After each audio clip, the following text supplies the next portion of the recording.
نبی کریم صلی الله علیه وسلم او حضرت ابوبکر صدیق رضی الله عنه دوی دواړو د مکې مکرمې نه چې کله مدینې ته هجرت کول نو په دې وخت کې دوی په یو غار کې پناه واخیستله. 3 ورځې په دې غار کې تیرې کړې، هغه ته غار سور ویل کیږي.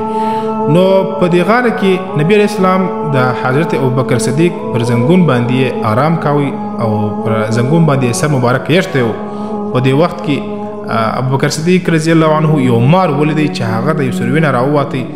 نو ابوبکر صدیق رضی الله عنه وغوښتل چې داسې نه وي چې نبی علیہ السلام ته د مار نقصان ونه رسوي. ابوبکر صدیق د خپل پښه پر دې سروي باندې کښېښوله او سروي په خپل پښه سره بند کړي.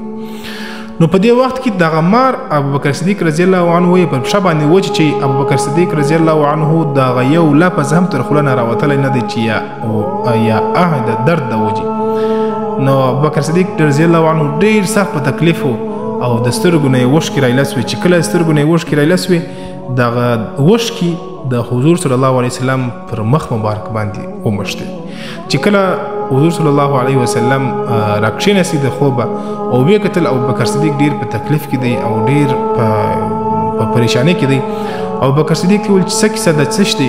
ابوبکر صدیق رضی الله عنه واقعه ورته بیان کړه چې داسې د دې سروي نه ما راووتی، ما پر دې باندې پښه چې دغه کښېښودله نه چې ما ویل تا ته نقصان در ونه رسوي او ستا خوب خراب نه سي.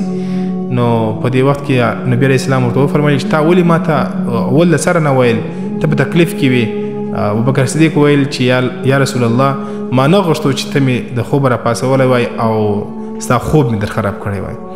نو نبی کریم صلی الله علیه وسلم د خپل لاړې مبارکې راواخیستې، د حضرت ابوبکر صدیق په پښه باندې ومشلولې. حضرت ابوبکر صدیق رضی الله عنه بالکل برابر شو. دا د صحابو د نبی کریم صلی الله علیه وسلم سره د محبت هغه انداز